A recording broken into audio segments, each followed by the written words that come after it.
नमस्कार दोस्तों, जय हिंद। आज हम देखेंगे दंड प्रक्रिया संहिता 1973 की धारा 31। धारा 31 बताता है एक ही विचारण में कई अपराधों के लिए दोष सिद्ध होने के मामले में दंडादेश। जैसे कि कोई मजिस्ट्रेट के समक्ष एक विचारण किया जाता है, जिसमें क्या है धारा 380 और 457 के तहत दो धारा के तहत विचारण किया जाता है।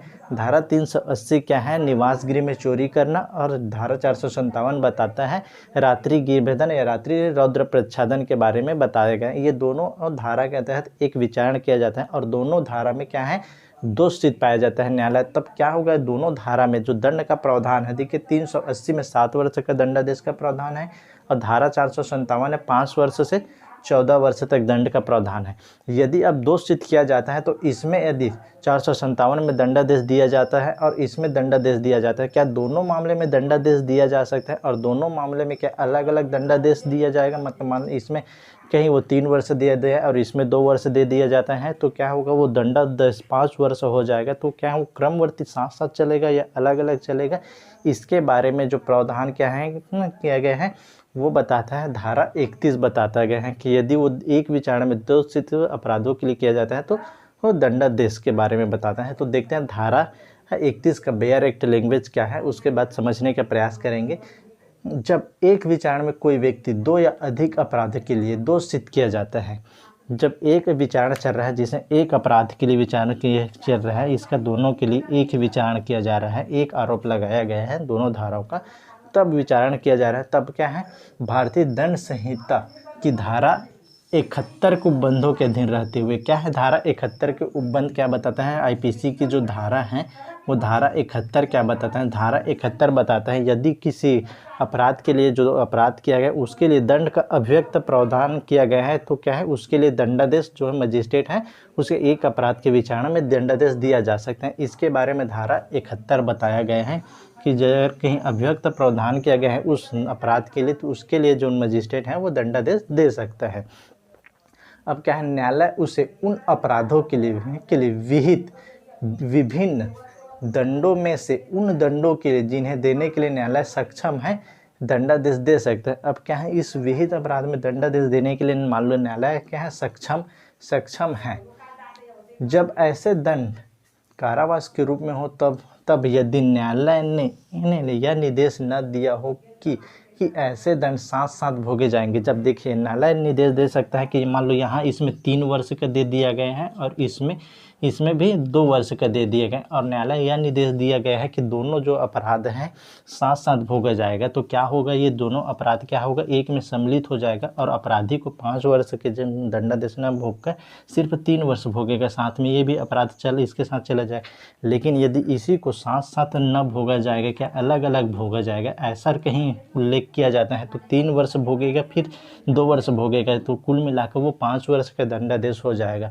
तो यही बात बताया गया है, यदि न्यायालय ने यह निर्देश न दिया हो कि एक ऐसे दंड साथ साथ भोगे जाएंगे तो वे ऐसे क्रम से एक के बाद एक प्रारंभ होगा जिनका न्यायालय निर्देश दे। अब देखिए वो न्यायालय निर्देश देगा कौन से दंड पहले भोगा जाएगा, तो क्या है न्यायालय क्रम के एक के बाद एक चलेगा। जैसे 380 में क्या है 3 वर्ष दे दिए गए हैं और 457 में 2 वर्ष दे दिए गए हैं, तो दोनों अगर क्रमवर्ती हैं तो एक के बाद एक प्रारंभ होगा और न्यायालय यह निर्देश दे सकते हैं कि कौन सा दंडादेश पहले भोगा जाएगा। यही बताता है ऐसे क्रम से एक के बाद एक प्रारंभ होगा जिनका न्यायालय निर्देश दे। तो ये बात बताता है क्लॉज 1 31 का क्लॉज 1 बताता है कि यदि कोई दंडादेश दिया जाता है न्यायालय तो उस दंडादेश में क्रमवर्ती दंडादेश दे सकते हैं, अलग अलग अपराध में दिया जा सकता है। तो अब इसका क्लॉज 2 क्या बताता है उसको देखते हैं। दंडादेश के क्रमवर्ती होने के दशा में, अब देखिए क्रमवर्ती होने के दशा में क्या है, ये 3 वर्ष हो गए और इसका 2 वर्ष हो गए, तो ये 3 वर्ष प्रारंभ होगा फिर 2 वर्ष प्रारंभ होगा। तो ये क्रमवर्ती होने के दशा में केवल इस कारण से कि कई अपराधों के लिए संकलित दंड उस दंड से अधिक है जो वह न्यायालय एक अपराध के लिए दोष सिद्ध पर देने के लिए सक्षम है। न्यायालय के लिए आवश्यक नहीं होगा कि वह उच्चतर न्यायालय के समक्ष भेजे।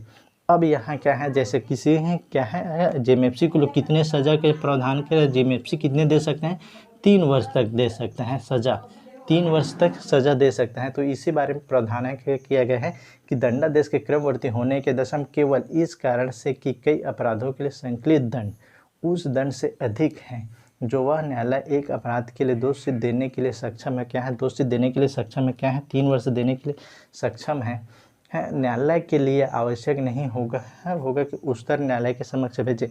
अब क्या है, इस न्यायालय को जैसे जेएमएफसी है इसको अधिक सज़ा देना है तो इसके लिए आवश्यक नहीं होगा कि वो उच्चतर न्यायालय की सज़ा दे। जैसे धारा 325 में देखते हैं, 325 में अगर देखा जाए तो क्या है, यदि जेएमएफसी क्या है उस दंडादेश देने के लिए यदि वो अपराध है उससे ज़्यादा उसे दंड दिया जाएगा ऐसा उसे प्रतीत होता है तो क्या है, उस अधिक दंडादेश देने के लिए वो क्या है, सीजेएम को भेज सकते हैं कि इस अपराध में मुझसे ज़्यादा मेरा शक्ति नहीं है, मैं 3 वर्ष का सज़ा दे सकता हूँ, लेकिन ऐसा अपराध प्रतीत होता है कि आप इसे 7 वर्ष तक दो और यदि उससे अधिक दो तो वो क्या है, जेएमएफसी रहेगा, उसको ऐसा लगेगा कि मेरे शक्ति से ज़्यादा सज़ा देना चाहिए तो वो क्या है 3 वर्ष के से अधिक सज़ा देने के लिए यहाँ धारा 325 के प्रावधान के तहत उसे सीजेएम के पास भेज सकता है। तो यही बात बताता है कि यदि न्यायालय के लिए आवश्यक नहीं होगा, यह आवश्यक नहीं होगा कि वह उच्चतर न्यायालय के समक्ष भेजे, यह आवश्यक नहीं। जेएमएफसी अगर और सज़ा देना चाहता है तो उसे 3 वर्ष से अधिक सज़ा दे सकता है। वो कौन कंडीशन है आगे नीचे में दिया गया है उसके बारे में देखते हैं। तो वह आवश्यक नहीं है कि वो उच्चतर न्यायालय के समक्ष भेजे, परंतु मतलब क्या बताता है यहाँ से, आप भी उसके ज़्यादा 3 वर्ष से ज़्यादा सज़ा दे सकते हो, इसके बारे में प्रावधान किया गया है। नीचे देखते हैं क्या, परंतु किसी भी दशा में ऐसा व्यक्ति 14 वर्ष से अधिक की अवधि के कारावास से दंडित नहीं किया जाएगा। मतलब क्या है, जब किसी अपराध के लिए दोषित अलग अलग अपराध के लिए दोषित किया जाता है मान लो जैसे कि 380 में 7 वर्ष तक का सज़ा का प्रावधान है तो इसमें क्या है 7 वर्ष कर दिया गया और इसमें 5 वर्ष कर दिया गया है तो 7 5 12 हो गए और 12 वर्ष। तो क्या है, जो संकलित दंड होगा तो वो क्या है, संकलित दंड दिया जाएगा। जब क्रमवर्ती दंडादेश दिया जाएगा, अलग अलग अपराध के लिए दंडादेश दिया जाएगा तो वो जो दंड देगा वो 14 वर्ष से अधिक नहीं होगा।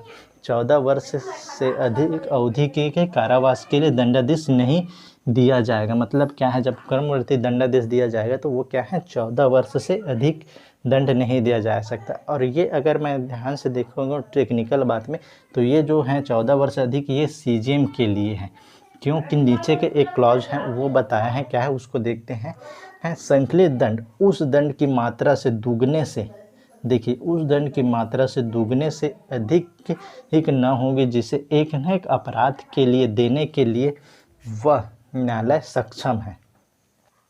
मतलब अगर देखा जाए तो जेएमएफसी कितने दे सकते हैं सज़ा, क्या है जेएमएफसी कितने सज़ा दे सकते हैं तो 3 वर्ष दे सकते हैं। जेएमएफसी जो है 3 वर्ष का सज़ा दे सकते हैं। तो वो अगर अपनी शक्ति से कितने दुगने दे सकते हैं, इसका क्लॉज 2 ख देखें ये तो क्या हो अपने दुगने दे सकते हैं। तो दुगने कितना होगा, इसका 6 वर्ष होगा। तो ये क्या है, जब जेएमएफसी क्या है 6 वर्ष से अधिक अगर भी संकलित अलग अलग दंड दिया जा सकता है तो वो जब दंड देगा तो वो 6 वर्ष से अधिक दंड नहीं दिया जा सकता। तो ये जुक्का का जो प्रावधान किया गया अगर देखा जाए तो 7 वर्ष से अधिक नहीं होगा। तो ये जो है सीजेएम के मामले, सीजेएम कितना है 7 वर्ष तक सज़ा दे सकते हैं। तो 7 दूनी इसका जगह सज़ा देगा, दुगने से अधिक नहीं होगा। तो ये 14 वर्ष से अधिक की सज़ा नहीं दिया जा सकता। तो यही बात बताया गया है। तो क्या है 7 वर्ष से अधिक नहीं दिया जाएगा अगर क्रमवर्ती हैं या अपने शक्ति से, अगर जेएमएफसी की बात करें तो अपने शक्ति से जाएगा। मतलब क्या है 3 वर्ष दिया गया है तो अपनी शक्ति से दुगने, मतलब वो क्या है 6 वर्ष से अधिक सज़ा नहीं दे सकता है। तो ये अगर संकलित दंड दे सकता है। अब हम देखते हैं क्लॉज 3 इसका, किसी भी दोष सिद्ध व्यक्ति के द्वारा अपील के प्रयोजन के लिए। अब जब अपील किया जाएगा दोष सिद्ध हो जाएगा तो अपील के प्रयोजन के लिए उन क्रमवर्ती दंडादेशों का योग जो क्या है इसके लिए, जैसे मान लो यहाँ 3 वर्ष दे दिए गए और यहाँ 2 वर्ष दे दिए गए तो 5 वर्ष। क्या ये दोनों अलग अलग दंडादेश हैं? नहीं। तो इसके लिए क्रमवर्ती दंडादेश के उन क्रमवर्ती दंडादेशों का योग जो इस धारा के अधीन क्या है उसके विरुद्ध दिए गए हैं एक दंडादेश समझा जाएगा। जो क्रमवर्ती दंडादेश होगा वो एक दंडादेश समझा जाएगा। तो इसी तरह हम लोग देखें हैं धारा 31, यदि हम देखें किसी अपराध के लिए जो दोषित किया जा सकता है, जैसे एक अपराध के लिए जैसा 380 और 457 के लिए विचारण किया जाता है और दोनों अपराध में दोषित किया जाता है तो यदि वो मजिस्ट्रेट अगर इसको सज़ा देने के प्रावधान है तो 380 में 3 वर्ष दे सकते हैं और 457 में 2 वर्ष दे सकते हैं। और मजिस्ट्रेट यह भी निर्देश दे सकते हैं कि वो साथ साथ भोगा जाएगा या उसे क्रमवर्ती भोगा जाए। जब क्रमवर्ती भोगा जाएगा, ये जो सज़ा चलेगा वो अपने शक्ति से अधिक नहीं दे सकते, मतलब एक तो 7 वर्ष 14 वर्ष दिया जाएगा या अपने शक्ति दुगने उससे दे सकते हैं। तो मतलब क्या है, वो दुगना देगा तो उसमें 3 जेएमएफसी है तो क्या दे सकते हैं, 3 दूनी 6 वर्ष का सज़ा दे सकते हैं, इससे ज़्यादा नहीं दे सकता है क्रमवर्ती दंडादेश। अब जब क्रमवर्ती दंडादेश दिया जाएगा तो अपील के प्रयोजन के लिए जो क्या है, क्रमवर्ती दंडादेश एक दंडादेश समझा जाएगा। तो इस प्रकार हम देखें धारा 31 जो है जेएमएफसी और सीजीएम अपने दंड का क्या है, सीजीएम है तो 7 दूनी 14 दे सकता है और जेएमएफसी है तो 3 दूनी 6 वर्ष दे सकता है। तो ये जो धारा है किसी भी मजिस्ट्रेट को इस बात के लिए शक्ति देता है कि वो क्या है, किसी भी अपराध के लिए अलग अलग दंडादेश दे सकता है जो विधि द्वारा प्रावधानित है या उसे साथ साथ भोगे जाने का निर्देश दे सकता है। तो ये जो धारा 31 है एक बहुत इम्पोर्टेंट धारा है। धन्यवाद। Keep watching.